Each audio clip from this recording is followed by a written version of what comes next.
that is one big pile of shit.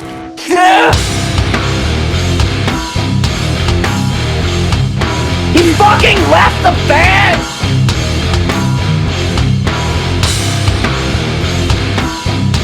He fucking left the fucking band!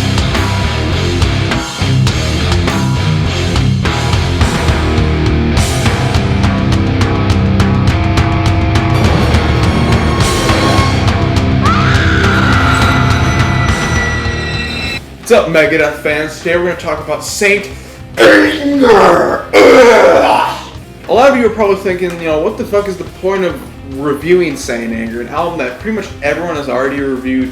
Everyone has pretty much already bashed. I mean, that hack fraud cover killer Nation even reviewed it 3 times on his channel, and they're all the exact same review anyways. I mean, it's become pretty much a joke, and that's kind of the reason I want to review it. And before we get into this, if you're getting mad at me like, oh, how could you hate Saint Anger, blah, blah, blah, you're just a hater and all this stuff, it's like, first of all, either you're an idiot and you're looking for a review of Saint Anger when you know that it's, like, considered one of the worst things ever, or you've been living under a rock, because this album, even though it was really big when it came out and it sold a lot, it was Metallica. Literally every album they put out goes #1 no matter what. And right before this whole thing happened, Lars Ulrich was attacking the whole digital download thing in Napster. So when this came out, there was no that much file sharing or anything like that for this album. So a lot of people were just buying it because they're like, oh, it's a new Metallica album. I heard this one's heavier, so maybe they're going back to the thrashy days and stuff like that. It's critically bashed, and especially nowadays. I mean, 15 years later, and it just keeps getting worse and worse and worse. I can understand sentimental value for this album. I've heard some people even say oh, you gotta be angry to hear this album, or oh, I love this album because I was so pissed off in my youth. Look, I'm fine with that. In fact, I even understand liking this album. But the thing is that you have to accept that technically it is a bad album. And that's why so many people hate it. The performance and the delivery is completely off, even on a technical standpoint. The lyrics on this album are absolutely hilarious. For some reason, there was absolutely no guitar solos. Bob Rock told Kirk, even though he wrote some guitar solos, to just completely abolish them. We're going for this raw, barbaric sound. And that gets me to another thing. Bob Rock, a lot of people say that he's the reason Metallica sucked, but honestly, over the years I've realized that Bob Rock pretty much did nothing but helped Metallica do what they were trying to get to. They wanted to make the Black Album, and he helped them make the Black Album. They wanted to make a weird experimental double album. He didn't tell them, hey, you're making a weird experimental double album. I mean, you could just watch Some Kind of Monster and you'll realize that sure, he was kind of a bad influence in a way where they wanted to do shitty ideas, and he was like, that's a great shitty idea, I'm going to help you make some shitty ideas. And another thing is the production is ridiculously loud and just sounds like a fucking junkyard explosion. And then you have the vocals from James, which are ridiculously pitching off key. It seems like he one-taked a lot of it, just not even preparing his voice or trying to sing it right. He just sang whatever he felt. But then what really sucks is a lot of these songs are super, super, super long. Half of them eclipse 7 minutes. And like I said, they removed all guitar solos, but they also try to remove all cool sections that they used to add to their songs, their intros, midtros, and outros. With this album, they literally just played choruses and verses forever, and then maybe they'll throw in a half-minute long really cool part at the end. Now the drums, holy shit, this is when Lars was really, really, really, really terrible, and his drum sound is especially bad. They turn off his snare, and it just sounds really, really bad. It sounds like he's hitting a garbage can, and it pretty much drowns out the entire production that already sounded bad. It kind of gives it this weird experimental nu metal feel to it without having weird electronic shit. And it seems like Lars even really hates this drum sound. It even hates this album nowadays. Okay, you ready?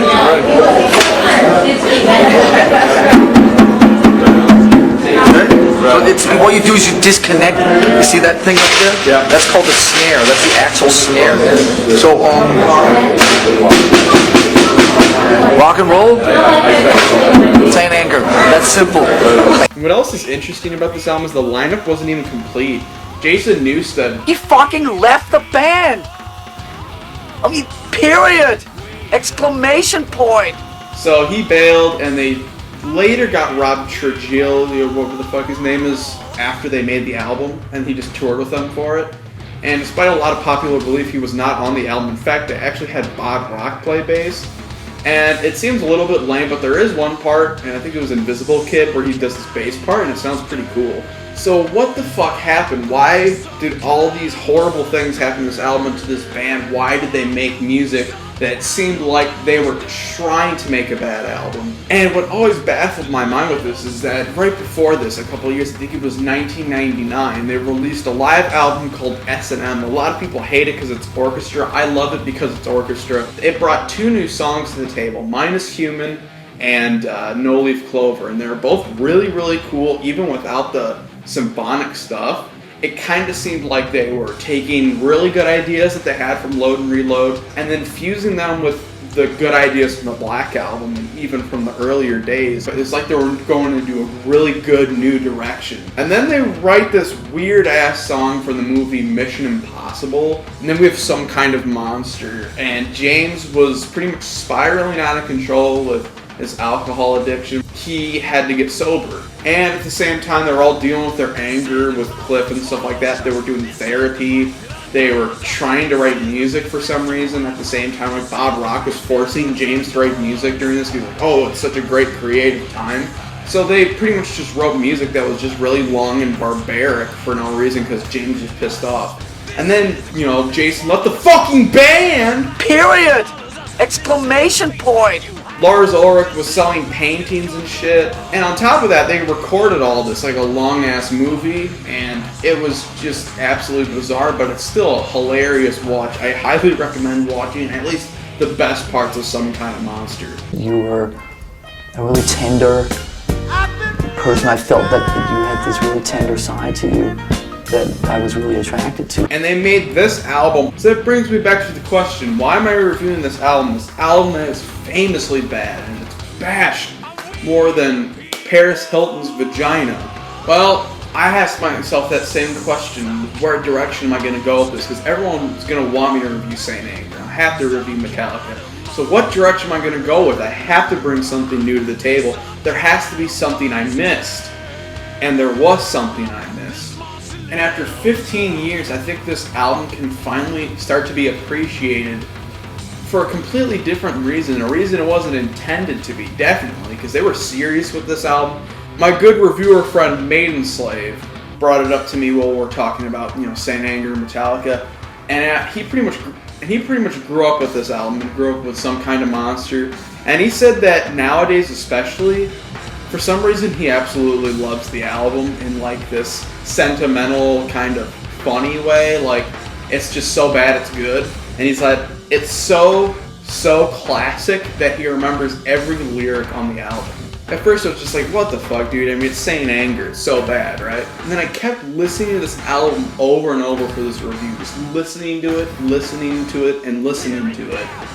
And I realized that it keeps getting worse and worse. And that's the beauty of it. It gets worse the more you hear it.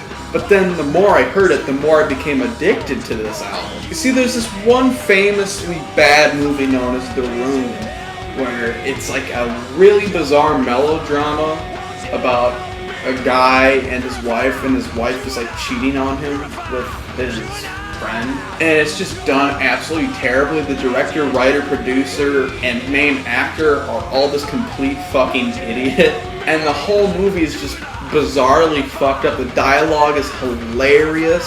The acting is atrocious. And what makes it even more gold is that they were being serious with this shit. And after it was released in like independent theaters, there was like a couple of famous movie critics that saw it and they're like, my God, we must tell people about this. It's so bad. It's genius. It's hilarious. And most of all, the movie was really entertainingly bad. It's not even boring. It's like, oh my God, what hilarious shit is gonna happen next? Why am I bringing up some irrelevant, stupid-ass movies? Because it's not as irrelevant as you may think, because Saint Anger is actually so bad it's good. I think we should all give this album another listen and really think about that, because, you know, this album is criminally bashed. You don't even have to listen to the album to figure that out, but listen to it for comedic reasons.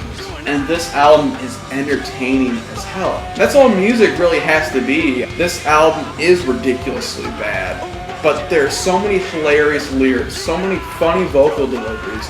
And one time I remember me and a bunch of my friends on Skype listening to this album at the same time, and we were just laughing our ass off the whole time. And in fact, I enjoyed laughing at this album so much, I wanted to listen to this like 70-minute album. That's right, it's long as fuck. I wanted to listen to it again because it was so funny.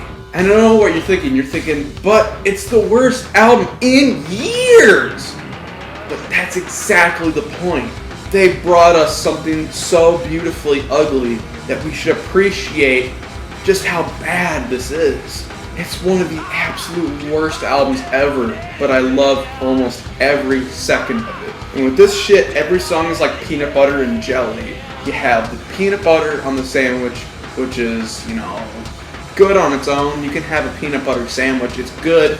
It's the good parts of the music, you know. You want peanut butter. And then you have the jelly, which is the funny, hilarious shit. You love jelly.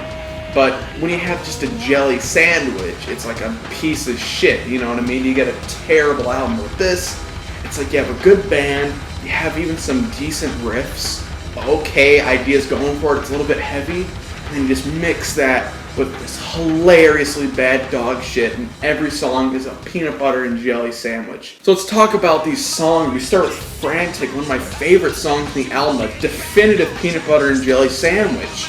You have some pretty cool riffs in there, and it gives you this really awesome thrash metal vibe. Then right when you think it's going to be good, you have those terribly amazing drums come in that just run it all in the most amazing way. And then James comes in with his really burly voice, like, "What I want my wasted years back." And then when you're starting to get into this kind of badass groove, he's saying, "You live it or lie it, you live it or lie it." And comes in one of my favorite lyrics of all time. It's so poetic. "My lifestyle determines my death style." Yeah! And then it builds up some more badass riffs, more grooves. And when you think that it couldn't get any worse, you get Fred tick tick tick tick tick tick tock. Fred tick tick tick tick tick tick tock. Fred tick tick tick tick tick tick tock. Fred tick. The title track, Saint Anger. This is one of my least favorite songs in the album, but there's some funny ass moments. Especially the build toward the end where you have some retarded shit like "My anger needs to be healthy and I'm madly in anger with you." And James's vocal performance sounds so horrendously amazing. Some Kind of Monster. One of the best horrible songs on this album. A juicy, wet peanut butter and jelly sandwich. It's 8 minutes. It's long as fuck. Every riff is pretty much the exact same 3 riffs over and over and over again. James comes in and sings really pitchy and bad, and then when he thought it couldn't get any worse or as amazing, James comes in with that "We the people!" And it goes back into that groove, and it almost sounds like James was making this shit to be bad on purpose. It sounds like he's laughing when he's saying "some kind of monster." There's even a pretty decent musical section at the end. Overall, the riffs are awesome, the groove is badass, and the lyrics are just hilariously retarded. It's worth every second of listening. Dirty window of greasy, greasy, jelly-filled peanut butter sandwich. We've got so much fucking jelly in this one. Almost too much jelly where it makes you want to throw up, you know, when you put too much jelly on that shit. And it just starts out with a really weird riff, but the drums just... God, it's like taking a bullet to the brain with those drums pounding in your eardrums. And when you thought it couldn't get any worse, James comes in with that horrible pitchy vocal. "I see my reflection in the window!" And of course, that "Am I who I think I am?" And one of the most poetically brilliant Shakespearean lines ever. "Projector! Infector! Rejector! Infector! Prefector!" Oh god, Invisible Kid. This is like a straight up jelly sandwich. It's just so shitty but so good. There's so much diabetes in this song. It's like a slow paced 8-minute groovy song. And James is singing so terrible it sounds like bubblegum pop. But they make up for it. It almost feels like an epic opus on this album because there's just some beautifully retarded lyrics all over it. And then James's vocals sound really amazingly bad. Open your heart, I'll beat it right here! And then he goes in this really, really whispery, pitchy voice where it sounds like he's a child molester. It's my world, you can't have it. This song is fucking amazingly bad. The riffs in here are ridiculously like thrashy, groovy, new metal-y, and it's just so retarded.